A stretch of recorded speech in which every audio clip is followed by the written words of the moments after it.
Détesté ou adulé, c'est peu dire si Dimitri Payet ne laisse pas indifférent. Fort caractère, souvent chambreur, désagréable pour certains, s'il y a quelque chose qui est incontestable, c'est que Dimitri Payet fait partie des meilleurs distributeurs de caviar en activité. Je suis parisien, mais vous l'avez bien compris, aujourd'hui je vais vous raconter l'histoire de Dimitri Payet.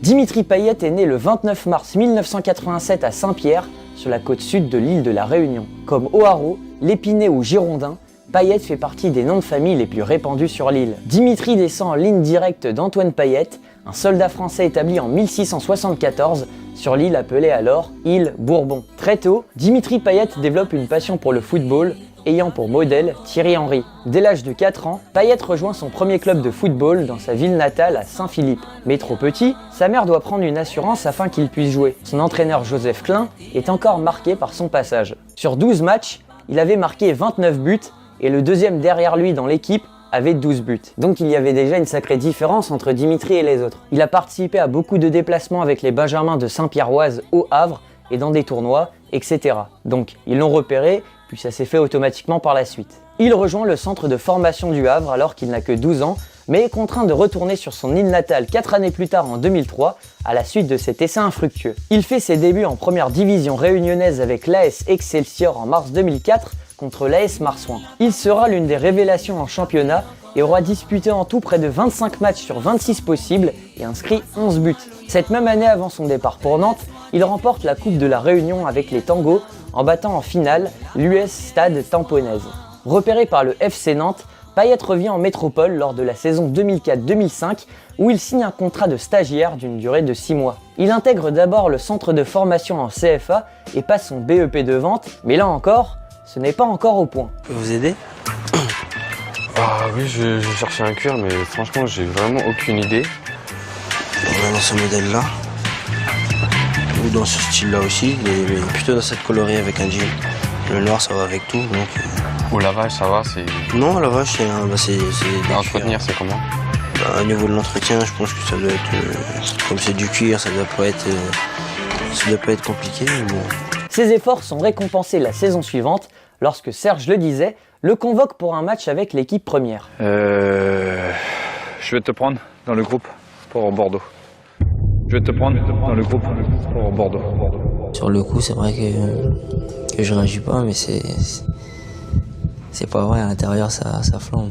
Le 17 décembre 2005, Dimitri Payet fait ses débuts dans l'effectif professionnel contre les Girondins de Bordeaux lors d'un match se terminant par un 0-0. Il est de nouveau appelé par Serge Le Disait contre le FC Metz et marque alors son premier but chez les professionnels. À ses débuts, il est l'un des 4 joueurs suivis par l'Académie de foot, une émission quotidienne diffusée pendant une semaine sur Arte en 2006. Au cours de la saison 2006-2007, il devient une pièce maîtresse du FC Nantes en disputant 33 matchs et marquant 5 buts.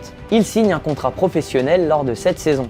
La descente du FC Nantes en Ligue 2 le pousse à rejoindre l'AS Saint-Étienne au cours de l'été 2007. Le transfert est assorti d'une durée de 4 ans, avoisinant les 4 millions d'euros. Transféré à Saint-Étienne, il finit européen la première année, mais sans marquer le moindre but. Les Verts sombrent les 2 saisons suivantes, tout comme le Réunionnais, inscrivant seulement 6 buts en 96 matchs de championnat de Ligue 1. En 2010, Payet, devenu père de famille, marque 7 buts lors des 7 premières journées. Il offre notamment la victoire aux siens sur la pelouse de Lyon. Dominique Rocheteau, vice-président du conseil de surveillance de Saint-Étienne à cette époque, lui fait même des éloges. Dimitri, c'est le symbole de la réussite du club. C'est le talent, c'est celui qui fait la différence. Lors de la 37e journée de Ligue 1 face à Toulouse, une altercation avec son coéquipier et capitaine Blaise Matuidi se produit sur le terrain. Payet, n'acceptant pas les reproches de son capitaine et de Yoann Benalouane, assène un coup de tête à Matuidi et tente de le frapper avant d'être séparé par ses coéquipiers et l'arbitre Bruno Coué. Il sera par la suite mis à pied par son président Roland Romeyer. Depuis, entre les 2 coéquipiers verts et bleus, tout va bien. Payet déclarant que cela n'avait pas lieu d'être et qu'ils sont repartis sur de nouvelles bases.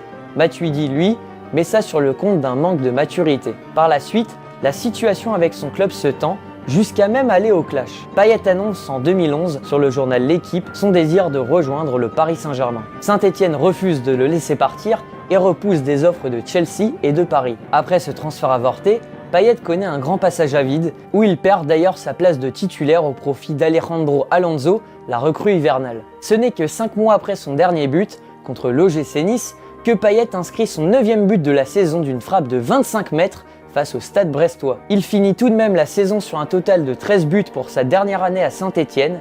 Ses performances lui permettent à 23 ans de réaliser son rêve de môme. Et le petit dernier, Dimitri Payet. Déjà, je m'imaginais pas déjà ici, évoluer en France. Là, c'est fait et puis on va tout faire pour aller en équipe de France et pour réussir. En juin 2011, Payet décide de signer avec les champions en titre, le LOSC, pour un transfert estimé à 8 millions d'euros plus 2 millions en bonus pour une durée de 4 ans. À son arrivée, Dimitri Payet se blesse rapidement au genou droit, il se fait opérer et manque les 4 semaines suivantes. Il inscrit son premier but sous les couleurs lilloises face à Auxerre pour le compte de la 10e journée de championnat, participant à la victoire lilloise de 3-1. Ses débuts difficiles dans le Nord lui font toutefois subir la concurrence de l'ancien ailier droit de Chelsea, Joe Cole. Il ne dispute ainsi que 53 minutes lors des 5 premiers matchs de Ligue des Champions. Malgré un début de saison 2012-2013 difficile pour le LOSC, Payet se révèle une pièce maîtresse du groupe. À la mi-saison, il est impliqué dans plus de la moitié des buts lillois. Au terme de la 26e journée de Ligue 1, il inscrit 12 buts, dont le premier de sa carrière de la tête contre le Stade Rennais le 15 février et un doublé face à l'AC Ajaccio la semaine suivante et délivre 10 passes décisives. En juillet 2013, Dimitri Payet signe un contrat de 4 ans avec l'Olympique de Marseille pour un montant qui avoisinerait les 10 millions d'euros. Il y joue un rôle important. Lors de sa première saison, il inscrit 8 buts et 6 passes décisives et fait mieux lors de sa deuxième saison avec 8 buts et 16 passes décisives. Il termine même meilleur passeur de la saison. Avec les Bleus, Payet est de moins en moins convoqué et n'est finalement pas retenu dans la liste de Didier Deschamps pour la Coupe du Monde au Brésil. Il retrouvera sa tunique bleue quelques mois plus tard en octobre 2014 qu'il ne quittera pas de toute la saison. Il marquera même son premier but en bleu en juin 2014 contre la Belgique. En juin 2015, Dimitri Payet s'engage avec West Ham pour 5 saisons, le transfert s'élève à 15 millions d'euros. Il joue son premier match officiel avec le club anglais lors d'un match de Ligue Europa contre l'Astra Giurgiu le 30 juillet 2015. Titulaire, il délivre une passe décisive pour Valencia sur l'ouverture du score, mais les deux équipes se neutralisent ce jour-là. Score final 2 buts partout. Le 14 septembre, Payet réalise un doublé contre Newcastle qui donne la victoire aux siens, 2-0, atteignant ainsi le top 5 du classement du championnat. Sa performance lui vaut des éloges de son entraîneur, Slaven Bilic. Il est fantastique, mais cela ne me surprend pas. Je connais Dimitri et je voulais le prendre l'an dernier au Beşiktaş, mais ce n'était pas possible. C'est un joueur brillant et ce n'est pas seulement un joueur qui fait la différence durant les matchs avec ses buts, il est aussi très bon dans la conservation du ballon et pour rendre les autres meilleurs. Il fait ensuite partie de la liste des 23 joueurs français sélectionnés pour l'Euro 2016, une compétition dans laquelle Payet a pu montrer tout l'étendue de son talent. Il compte 2 passes décisives et 3 buts, dont un marquant. Il inscrit le but de la victoire face à la Roumanie grâce à une puissante frappe enroulée de 20 mètres du pied gauche qui finit en pleine lucarne.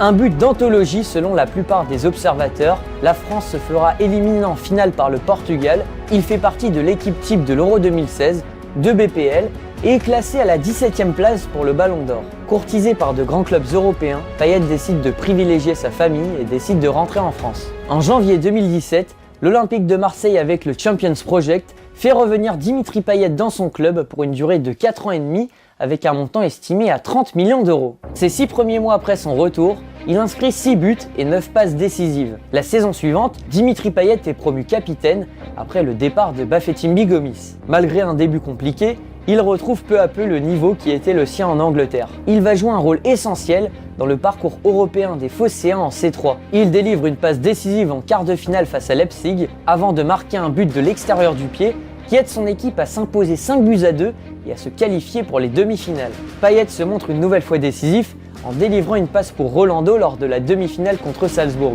Marseille parvient à atteindre la finale d'une Coupe d'Europe pour la première fois depuis 2004, mais malheureusement, Dimitri se blesse quelques jours avant la finale contre l'Atlético de Madrid. Finalement titularisé face aux Colchoneros, Payet souffre de sa blessure et doit quitter rapidement le terrain en larmes. Il assiste à la défaite des Phocéens sur le score de 3-0. Il manquera aussi la Coupe du Monde 2018 en Russie, une absence encore plus douloureuse pour lui aujourd'hui puisque les Bleus remporteront la compétition. Cette saison, Payet a inscrit 10 buts et délivré 22 passes décisives, toutes compétitions confondues. Après la défaite du PSG en finale de Champions League lors du Final 8 face au Bayern de Munich, Payet en profite pour chambrer les Parisiens avec une vidéo diffusée sur ses réseaux sociaux.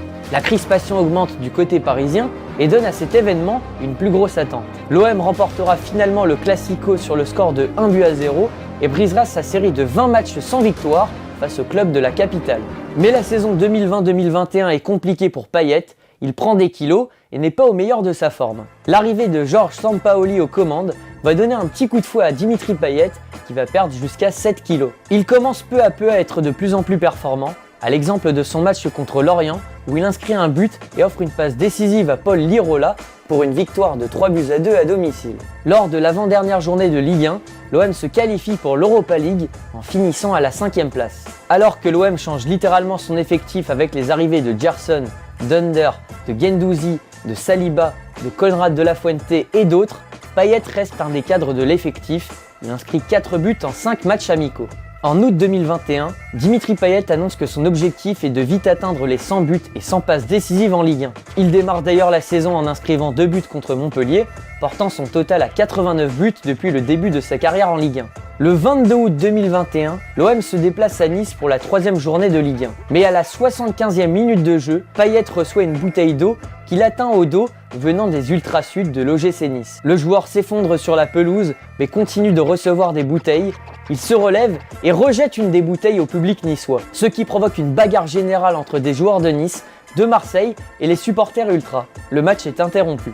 Le 21 novembre 2021, il est de nouveau victime d'un jet de bouteille, cette fois-ci en pleine tête à la 5e minute du match entre l'Olympique Lyonnais et l'Olympique de Marseille, alors qu'il s'apprêtait à tirer un corner. À l'issue de la rencontre, il exprime en zone mixte son désarroi en ces mots « Je ne sais plus quoi faire, je ne sais plus quoi dire ». Le lendemain, il porte plainte contre X. Pourtant, le week-end suivant, il offre une passe décisive à Paul Lirola pour donner les 3 points de la victoire contre l'Estac dans un match terne, montrant ainsi une force de caractère. Le 9 février 2022, une finale avant l'heure, l'Olympique de Marseille se fait éliminer contre l'OGC Nice en quart de finale de Coupe de France, ce qui va profondément attrister Dimitri Payet qui aurait pu gagner le premier trophée de sa carrière. Cette saison, l'OM est en réussite et se classe en haut du championnat, se donnant toutes les chances de se qualifier dans la plus prestigieuse des compétitions européennes.